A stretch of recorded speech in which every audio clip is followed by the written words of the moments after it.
राधे राधे। मैं Anju Sharma Sanskrit जीवनम YouTube channel पर आप सभी का स्वागत करती हूँ। आज हम आप सभी के लिए कक्षा 6, 7, 8 एवं अन्य सभी कक्षाओं के लिए भी वचन, लिंग एवं कर्ता का टॉपिक लेके आए हैं। तो आज की कक्षा में हम लोग जो हमारा वचन, लिंग एवं कर्ता है, इसका अध्ययन करेंगे। तो आप सभी लोग फटाफट से रेडी हो जाइए, अध्ययन आरंभ करते हैं हम लोग। चलिए, सबसे पहले हम अध्ययन करेंगे वचन का, कि वचन क्या होते हैं, वचन किसे कहते हैं, इसके विषय में जानते हैं। उसके बाद आगे बढ़ेंगे। चलिए देखते हैं।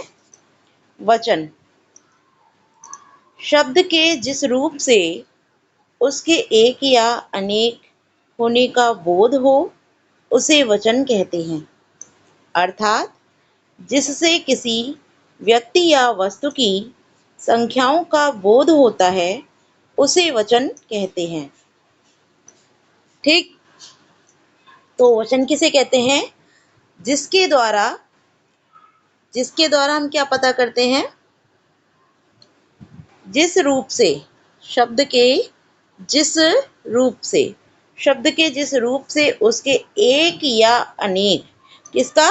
या तो एक या अनेक जो और संख्याएं होती हैं, उसका जो बोध कराता है, बोध कराना अर्थात ज्ञान कराता है, उसे हम वचन कहते हैं।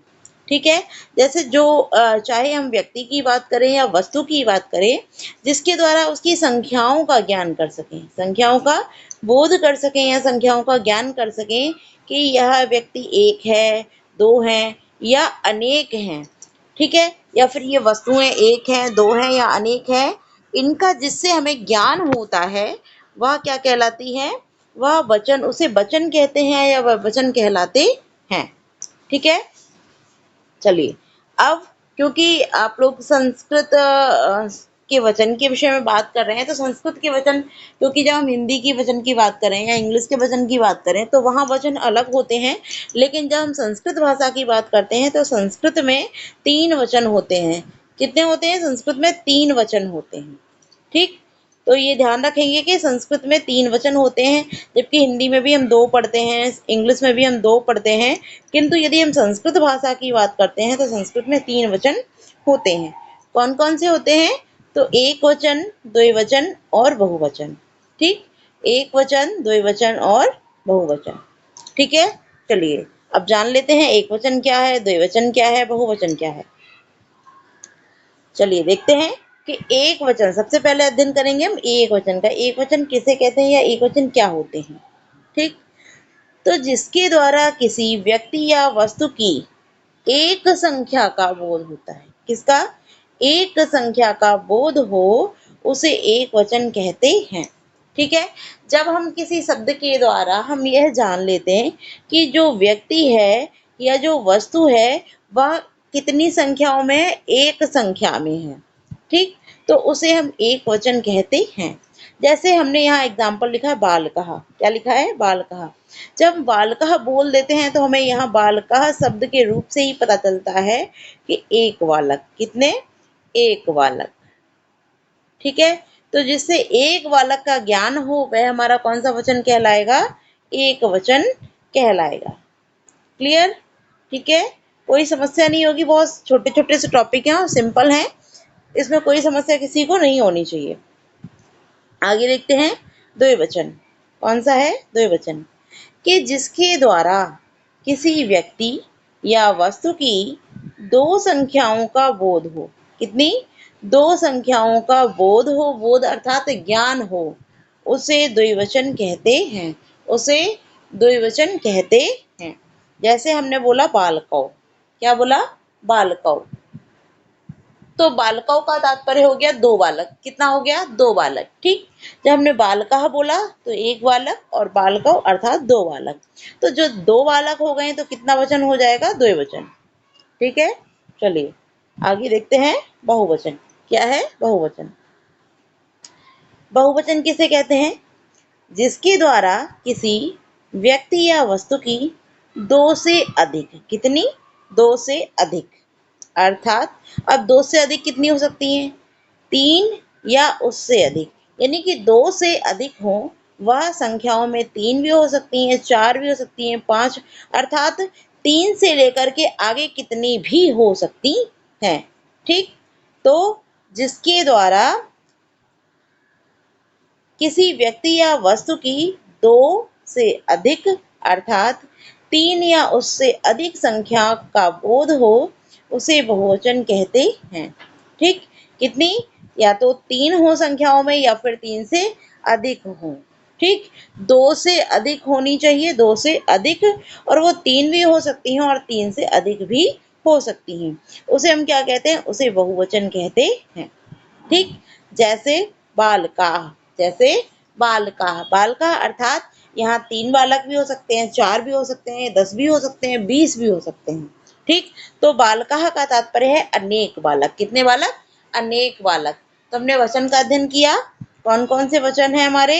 एक वचन, फिर द्विवचन, उसके बाद बहुवचन।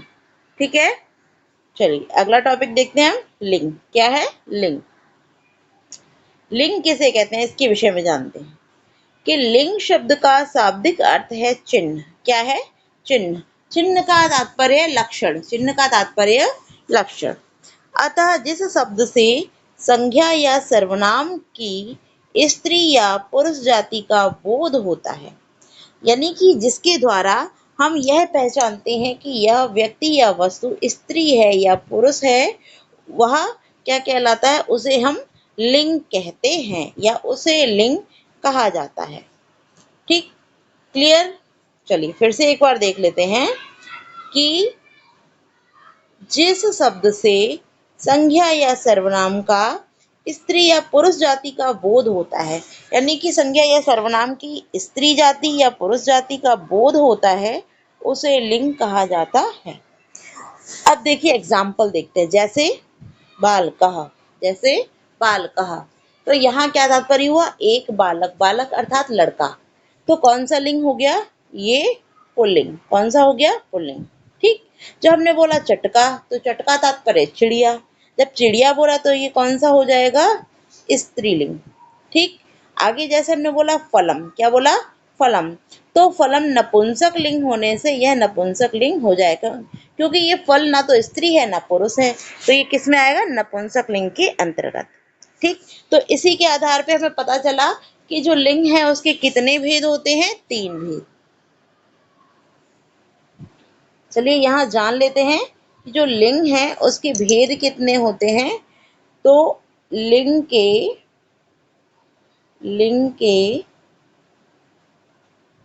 3 भेद होते हैं।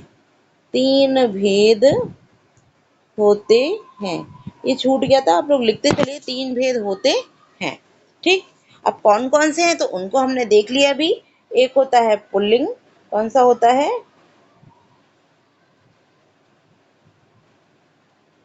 Pulling, number 1। नंबर 2 होता है स्त्रीलिंग। नंबर 2 स्त्रीलिंग। और नंबर 3 यहाँ लिखते हैं। नंबर 3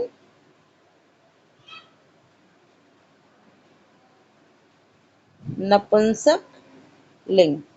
ठीक, ये 3 भेद होते हैं, पुल्लिंग, स्त्रीलिंग और नपुंसक लिंग। ठीक, चलिए तो पहला अध्ययन करते हैं पुल्लिंग। कौन सा अध्ययन करेंगे? सबसे पहले जानेंगे पुल्लिंग के विषय में। तो जिस शब्द में पुरुष जाति का बोध हो, उसे पुल्लिंग कहते हैं। अर्थात जिस शब्द के द्वारा पुरुष जाति का बोध होता है, यानी कि जिसको हम सुनकर यह ज्ञात कर लेते हैं कि यह कौन है? यह पुरुष है, तो वह पुल्लिंग कहलाता है। क्या कहलाता है? पुल्लिंग कहलाता है। यहाँ मिसप्रिंट हो गया है, इसको ऐसे मत लिखिए। यहाँ जो लिखा हुआ है इसके आधार पर लिखिए। पुल्लिंग क्या कहलाता है? पुल्लिंग कहलाता है। ठीक, जैसे एग्जाम्पल है रामः, अर्थात राम, तो राम क्या हो जाएगा? पुल्लिंग शब्द। ठीक, इसी प्रकार बालकः, बालक अर्थात पुल्लिंग। शः, शः तात्पर्य वह, तो यह भी पुल्लिंग। तो यहाँ हमने 3 एग्जाम्पल देखे, रामः, बालकः, सः। ये कौन से हो जाएंगे? ये सभी पुल्लिंग के उदाहरण। ठीक, क्लियर हो गया? चलिए फिर से एक बार दृष्टि डाल लेते हैं। किसी को कोई डाउट नहीं होना चाहिए। ठीक, यहाँ पुल्लिंग आप इसको मत लिखिएगा, ये पुल्लिंग ठीक नहीं लिखा है, ये गलत हो गया, इसके आधार पर लिखिए। ठीक, कि जिस शब्द में पुरुष जाति का बोध होता है, अर्थात जिसके द्वारा हम यह जानते हैं कि यह पुरुष है, उसे पुल्लिंग कहते हैं। ठीक है, चलिए आगे बढ़ते हैं। स्त्रीलिंग। स्त्रीलिंग क्या है कि जिस शब्द से स्त्री जाति का बोध होता है उसे स्त्रीलिंग कहते हैं, अर्थात जिसके द्वारा हम यह जानते हैं कि यह स्त्री का बोध कराता है। जो शब्द स्त्री का बोध का स्त्री जाति का बोध कराता है उसे स्त्रीलिंग कहते हैं। एग्जाम्पल जैसे रमा, तो रमा ज्ञात नाम से ही ज्ञात हो रहा है कि यह कोई स्त्री का नाम है, तो रमा स्त्रीलिंग हो गया। बालिका लड़की स्त्रीलिंग, सा स्त्रीलिंग। ठीक है, नो डाउट। चलिए आगे बढ़ते हैं। नपुंसकलिंग क्या है? नपुंसकलिंग। नपुंसकलिंग जिन संज्ञा या सर्वनाम शब्दों से ना तो पुरुष जाति का बोध होता है और ना ही स्त्री जाति का बोध होता है, वे नपुंसकलिंग शब्द कहलाते हैं।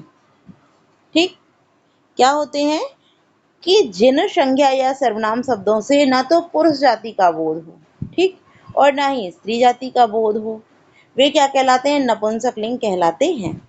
इसमें अधिकांशतः क्या आते हैं? इसमें अधिकांशतः निर्जीव वस्तुएं आती हैं। क्या आती हैं? निर्जीव वस्तुएं आती हैं। ठीक, जैसे फलम, पत्रम, पुस्तकम। ठीक, तो नियम क्या है नपुंसकलिंग ज्ञात करने का? कि नपुंसकलिंग ज्ञात करने के प्रमुख नियम इस प्रकार हैं, जैसे फूलों के नाम नपुंसकलिंग में होते हैं, या फिर निर्जीव वस्तुएं जो सभी होती हैं वो क्या है? वो सभी नपुंसकलिंग के अंतर्गत आते हैं। ठीक, जैसे पुष्पम, कमलम इत्यादि। क्लियर? फिर से एक बार देख लीजिए कि जो शब्द ना तो पुरुष जाति का बोध कराएं और ना ही स्त्री जाति का बोध कराएं, अर्थात क्या हो? निर्जीव वस्तुएं हो, वह क्या कहलाती हैं? वे नपुंसकलिंग कहलाते हैं। फलम, पत्रम, पुस्तकम, पुष्पम, कमलम इत्यादि।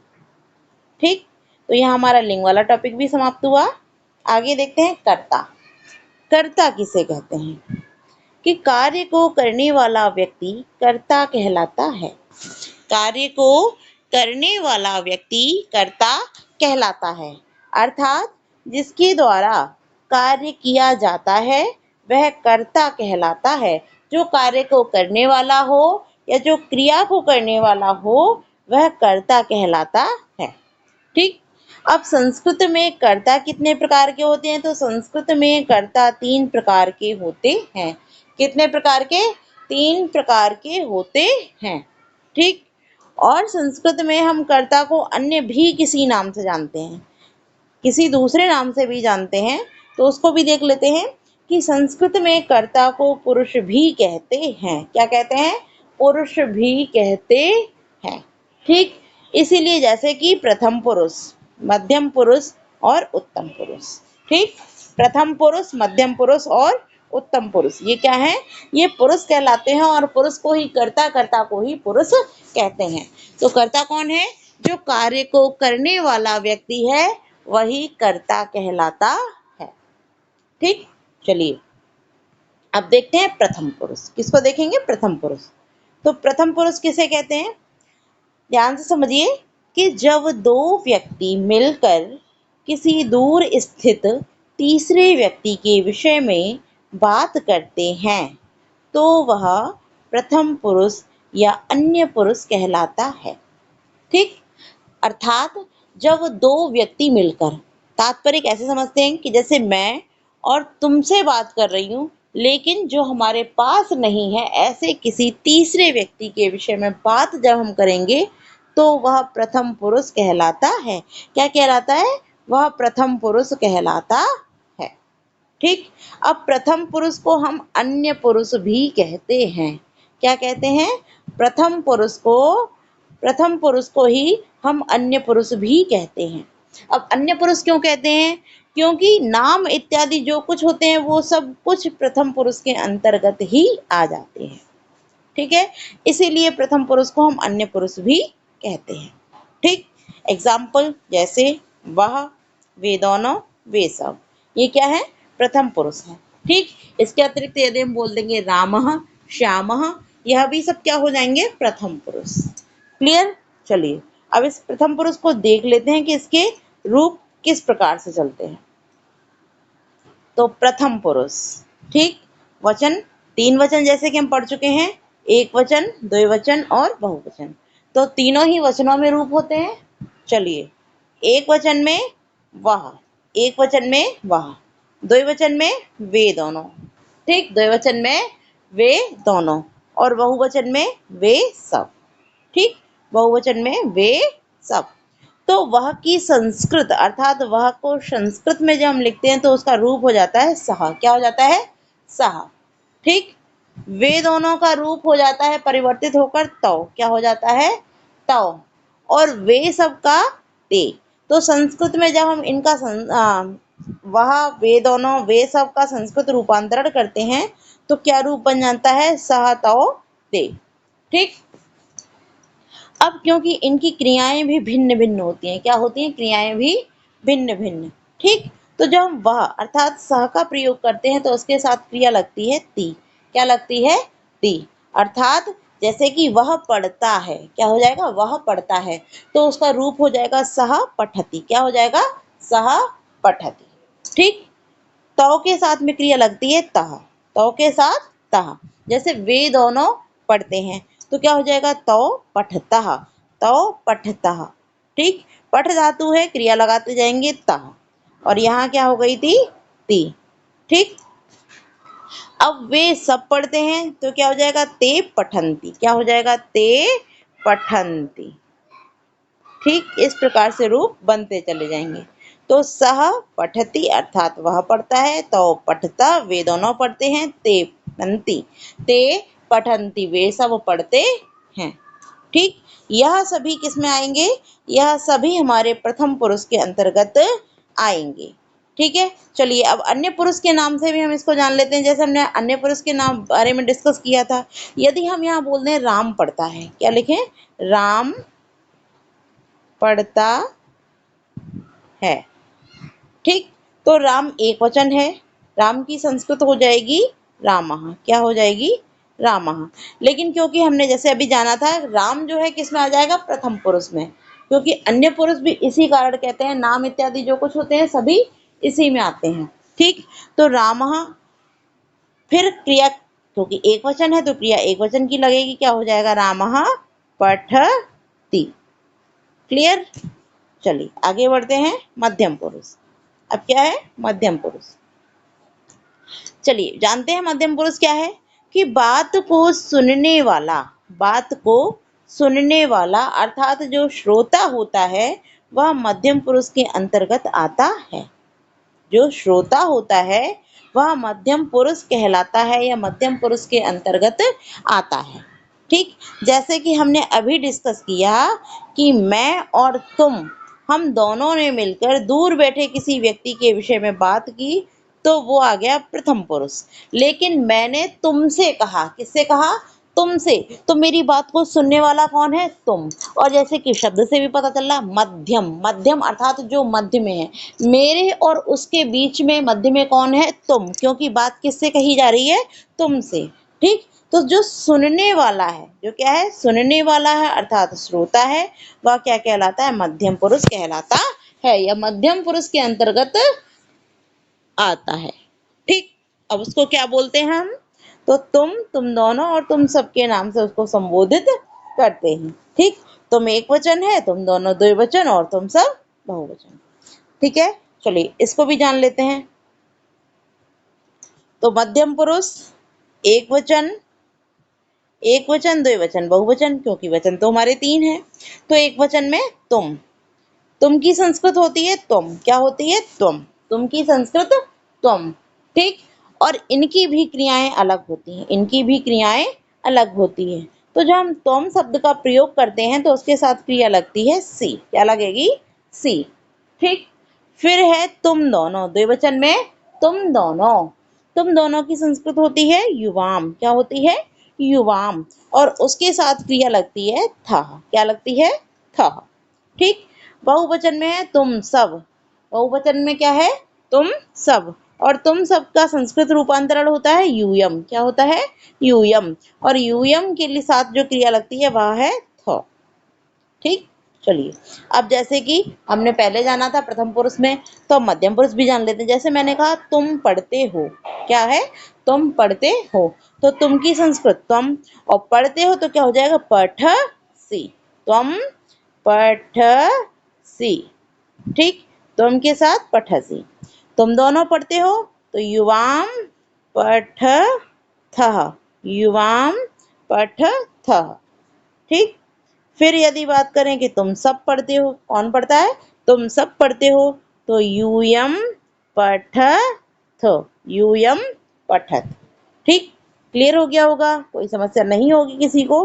चलिए, अब अंतिम हमारा देखते हैं उत्तम पुरुष। क्या है, उत्तम पुरुष किसे कहते हैं, उत्तम पुरुष, तो बात को कहने वाला, बात को कहने वाला अर्थात जो वक्ता होता है वह उत्तम पुरुष के अंतर्गत आता है। जो वक्ता होता है वह उत्तम पुरुष के अंतर्गत आता है, अर्थात उत्तम पुरुष कहलाता है। ठीक। अब उत्तम पुरुष को हम किस नाम से संबोधित करते हैं या क्या कह के संबोधित करते हैं, तो मैं एक वचन में, हम दोनों द्विवचन और हम सब बहुवचन। ठीक है। चलिए, रूप जान लेते हैं इसके। तो उत्तम पुरुष एक वचन, द्विवचन, बहुवचन। ठीक। मैं की संस्कृत होती है अहम, मैं की संस्कृत अहम, और इनकी भी क्रियाएं देखिए, आप लोग सभी ध्यान रखिए, यहाँ पर जो पुरुष हैं अर्थात जो कर्ता है हमारे, इन सब की जो क्रियाएं हैं वो सबकी अलग अलग हैं, भिन्न भिन्न है, और जिसके साथ जो क्रिया है उसके साथ वही क्रिया लगती है, दूसरे के साथ नहीं। अगर मी को हम आवाम के साथ लगा दें या वयम के साथ लगा दें, ये पूरी तरह से गलत हो जाएगा। क्या होगा, गलत हो जाएगा। इसलिए आप लोग ध्यान रखिए, क्रिया जिसकी है उसी के साथ वह क्रिया लगेगी। ठीक। तो मैं की क्रिया, मैं की संस्कृत होती है अहम, और अहम के साथ क्रिया लगती है मी। ठीक। द्विवचन में हम दोनों, और हम दोनों का संस्कृत होता है आवाम, और इसके साथ क्रिया लगती है आवह। क्या लगती है, आवह। ठीक है। फिर हम सब बहुवचन, हम सब की संस्कृत वयम, और इसके साथ क्रिया लगेगी आमह। क्या लगेगी, आमह। ठीक है। चलिए, इसका भी वाक्य देख लेते हैं किस प्रकार से वाक्य बनेंगे। जैसे बोला मैं पढ़ती हूँ, मैं पढ़ती हूँ, तो क्या हो जाएगा, अहम पठामि, अहम पठामि। ठीक। हम दोनों पढ़ते हैं तो क्या हो जाएगा, आवाम पठावह। क्या हो जाएगा, आवाम पठावह।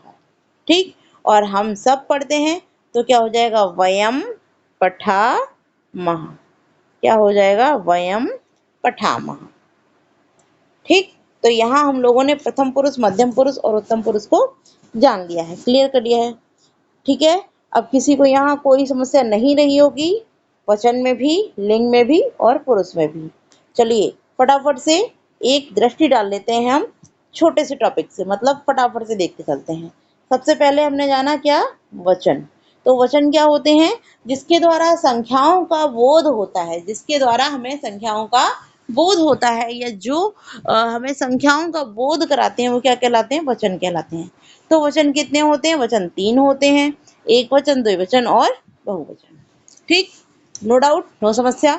दूसरा टॉपिक हमने क्या पढ़ा, लिंग। क्या पढ़ा, लिंग।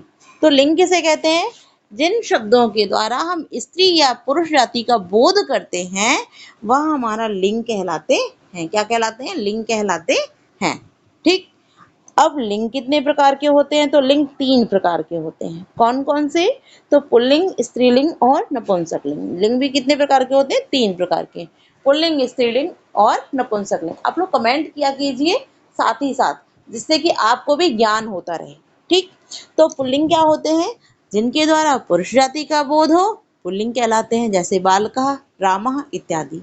ठीक। स्त्रीलिंग क्या है, जिसके द्वारा स्त्री जाति का बोध हो, स्त्रीलिंग कहलाते हैं, जैसे रमा, लता, गीता आदि।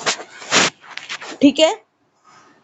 तीसरा है नपुंसक लिंग। नपुंसक लिंग क्या होते हैं, तो जिसके द्वारा न तो स्त्री जाति का बोध हो न पुरुष जाति का बोध हो। वो किसका बोध कराए, जो नपुंसक लिंग अर्थात जो निर्जीव वस्तुओं का बोध कराए वो नपुंसक लिंग कहलाते हैं। ठीक है। फिर अंत में हमने किसको पढ़ा, पुरुष। क्या अंत में किसका अध्ययन किया, पुरुष का। ठीक, पुरुष का अध्ययन किया, और इस पुरुष को ही हम क्या बोलते हैं, इस पुरुष को ही हम कर्ता भी कहते हैं। ठीक, तो ये पुरुष भी कितने होते हैं, 3 होते हैं। होते कौन है, जो कार्य को करने वाला व्यक्ति होता है कर्ता कहलाता है या फिर पुरुष कहलाता है। ठीक, अब पुरुष भी 3 भेद होते हैं पुरुष के, पुल्लिंग प्रथम पुरुष, मध्यम पुरुष और उत्तम पुरुष। ठीक, अब प्रथम पुरुष में कौन आता है, जो दूर स्थित व्यक्ति होता है, 2 लोग मिलकर जिस तीसरे व्यक्ति के विषय में बात करते हैं वो पुल्लिंग कहलाता है। क्या कहलाता है, प्रथम पुरुष कहलाता है। वो क्या कहलाता है, प्रथम पुरुष कहलाता है। जैसे कि वह, वे दोनों और वे सब। ठीक, फिर दूसरा था हमारा मध्यम पुरुष। तो जिससे हम बात करते हैं, जो हमारे सम्मुख होता है, जो सामने होता है, अर्थात कौन होता है, श्रोता होता है, सुनने वाला होता है, जो क्या होता है, श्रोता होता है। वो क्या कहलाता है, वो मध्यम पुरुष कहलाता है। ठीक, अब उत्तम पुरुष, तो उत्तम पुरुष कौन होता है, जो स्वयं होता है, अर्थात जो वक्ता हो। कौन हो, जो वक्ता हो, बोलने वाला हो, वो क्या कहलाता है, उत्तम पुरुष कहलाता है। ठीक, चलिए अब इसको याद करने की एक ट्रिक बताते हैं। सिंपल, किस माध्यम से इसको याद करेंगे, याद करने का तरीका क्या रहेगा जिससे कि हमें पुरुष याद रहे, कौन सा मध्यम है, कौन सा प्रथम है और कौन सा उत्तम है।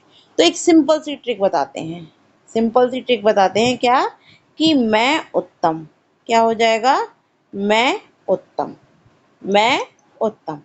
ठीक, तुम मध्यम, तुम मध्यम, तुम क्या है, मध्यम।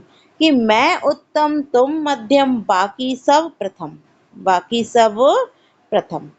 ठीक, एकदम शॉर्ट ट्रिक है और बहुत सिंपल सी ट्रिक है। क्या है कि मैं उत्तम, क्या हो जाएगा, मैं उत्तम, तुम मध्यम और बाकी सब प्रथम। ठीक, मैं उत्तम, तुम मध्यम, बाकी सब प्रथम। ठीक, इस तरीके से आप इसको याद रख सकते हैं, कभी नहीं भूलेंगे कि प्रथम पुरुष में क्या आता है, मध्यम पुरुष में क्या आता है, उत्तम पुरुष में। सिंपल सा है कि मैं उत्तम, तुम मध्यम, बाकी सब प्रथम। मैं, हम दोनों, हम सब किस में आ जाएंगे, उत्तम में। तुम दोनों, तुम सब किस में आ जाएंगे, मध्यम में। और बाकी जितने जो कुछ भी है, जैसे वह, तुम, वह, वे दोनों, वे सब, या राम, श्याम, मोहन, गुरु इत्यादि जो कुछ भी रहेगा वो सब किस में आ जाएगा, वो सब प्रथम में। ठीक, तो यहाँ हम लोगों ने इसका अध्ययन किया। आप सभी को कक्षा कैसी लगी कमेंट करके अवश्य बताएं, और आपकी कक्षाओं के लिए प्रतिदिन वीडियो पढ़ती रहती हैं, आप लोग चैनल के साथ जुड़े रहिए। सभी जिन लोगों ने अभी तक चैनल को सब्सक्राइब नहीं किया, चैनल को सब्सक्राइब करें। वीडियो पसंद आने पर लाइक शेयर अवश्य करें, और वीडियो कैसी लगती है कमेंट करके अवश्य बताएं। धन्यवाद।